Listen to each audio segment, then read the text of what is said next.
बिस्मिल्लाहिर्रहमानिर्रहीम जी। तलबीना हम बना रहे हैं। तलबीना जौ के दलिए से बनता है, बारले पोरिज भी कहते हैं इसको, जौ जिसको कहते हैं अपनी पंजाबी ज़बान में। तो ये माशाल्लाह बहुत हेल्दी है जी, कोलेस्ट्रॉल भी कम करता है, पैकेट के ऊपर भी लिखा हुआ है। और वैसे भी ये जो है ना शफ़ा है इसमें जो है तमाम बीमारियों में, ख़ास तौर से शुगर के बंदों के लिए। तो चलिए जी तलबीना हम बनाते हैं अपने स्टाइल से। तो ये मैं लिया था, एक पैकेट लिया था, इसमें एक पाव होता है तकरीबन, तो उसमें से मैंने एक दफ़ा पकाया था। तो बहरहाल मैं आपको कप के हिसाब से बताता हूँ। ये 1.5 कप मेरे पास बचा था, मैंने 1.5 कप डाला है इसमें, 1.5 कप। तो इसको आपने ऐसे ले लेना है और इसको 2 कप दूध में आपने भिगो लेना है पहले। ये देखें माशाल्लाह साफ़ सुथरा है बिल्कुल, ये बहुत अच्छा होता है और बिल्कुल क्लीन, कोई इसको साफ़ करने की ज़रूरत नहीं होती। ये ज़रा भून के और इसको दलिया बनाया हुआ होता है। तो हमने इसको 2 कप दूध में भिगो लेना है। आपने ये याद रखना है कि 1 कप दलिया 4 कप दूध में पकता है। तो ये हमने 2 कप इसमें भिगो दिए और 4 कप दूध हम अभी उसको उबालेंगे और पकाएंगे। उसमें तकरीबन 15-20 मिनट लग जाते हैं, तब तक ये भीगा रहेगा तो ज़रा और नरम हो जाएगा।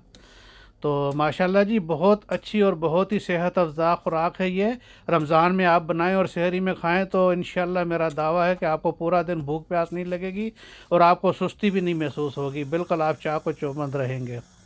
तो हमने जी ये दूध के 4 कप डाल लिए हैं, तकरीबन ये 1.25 किलो बन जाता है, तकरीबन 1 पाव का है तो 1.5 किलो दूध तकरीबन बन जाएगा हमारा 1.5 कप में जो है।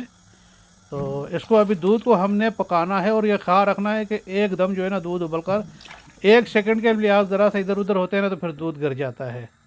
तो ये 4 कप को हमने साथ साथ हिलाते रहना है और ख्याल करना है कि नीचे से जल कर दूध काला ना हो बिल्कुल भी। आप उसको थोड़ी थोड़ी देर में चमचा हिलाते रहे। तो हमारा दूध देखें पक गया, उबल गया था, हमने थोड़ा किया। तो अभी हमने इसमें ये जो भिगोया हुआ दलिया रखा था हमने इसमें डाल देना है। अच्छा, इसमें हमने चीनी वगैरह कुछ भी नहीं डालनी है, चीनी वगैरह तो बिल्कुल नहीं डालनी है क्योंकि दूध की अपनी मिठास भी है और इसमें अभी मैं आपको बताता हूँ कि इसकी मिठास कैसे इसमें बनेगी हमारी। तो माशाल्लाह ये देखें जी। अच्छा, ये आपको शुरू में बिल्कुल पतला लगता है लेकिन ये पकने के बाद जैसे जैसे ठंडा होता जाता है ना तो बहुत गाढ़ा होता जाता है। तो इसलिए आप परेशान ना होना कि दूध ज़्यादा है और जो है तो दलिया थोड़ा सा और डाल दो। तो बहुत बंदे ये गलती करते हैं और दलिया साथ में और डालते हैं तो फिर एकदम जो है ना जब वो ठंडा होता है तो बहुत सख्त हो जाता है। तो ये अभी पकेगा, इसमें से जो है ना पक के और इसका जो है अपना निकलेगा, स्टार्च निकलेगा और वो एकदम जो है ना वो गाढ़ा गाढ़ा और थिकनेस उसमें आती जाएगी। तो ये देखें जी हमने साथ साथ चमचा भी हिला रहे हैं इसको और पका रहे हैं। माशाल्लाह ये देखें ये आस्ते आस्ते जो है अभी गाढ़ा होना शुरू होगा और अभी इसका बहुत ख्याल रखना है आपने। ये एकदम गिर भी जाता है और नीचे से लग भी जाता है, ये दोनों चीज़ों का आपने ना बहुत ख्याल रखना है। तो ये माशाल्लाह देखें हल्का हल्का उबल रहा है, बिल्कुल आग हमने स्लो कर दी है इस पर, तेज़ आग तो अभी बिल्कुल रखनी ही नहीं है हमने। बस इसको हमने इस तरह ढक देना है। और ये देखें ये मिठास की चीज़ें, अजवा की खजूरें 6 हमने ली हैं, यानी कि तकरीबन जो है 1 कप अगर आप बनाएं तो 4 ले लें। और ये गोल्डन सुल्ताना, गोल्डन किशमिश जो है ये हमने ली है।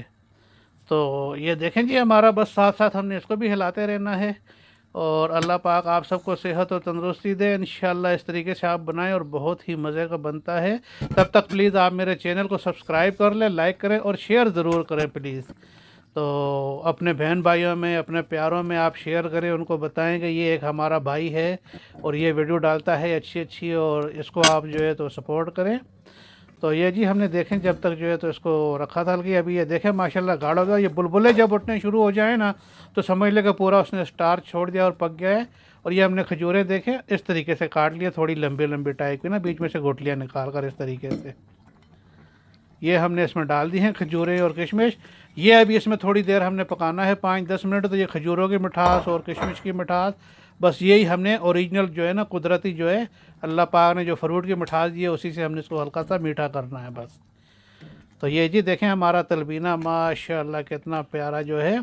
अभी रुके आप पूरी वीडियो देखना, ज़रा इसकी गार्निश वगैरह भी आप देख लेना, वो देखते हुए जाना कि गार्निश कैसे करनी है। वैसे तो आप वैसे भी खा सकते हैं माशाल्लाह, बहुत जो है तो हेल्थी होता है, लेकिन ज़रा गार्निश से ये है ना कि बच्चों का दिल खुश हो जाता है, देखते हैं तो बच्चे खुश हो जाते हैं। ये देखें अभी ठंडा हो गया, जैसे जैसे ये ठंडा होता है सख्त होता जाता है। तो अभी माशाल्लाह कितना गाढ़ा हो गया है।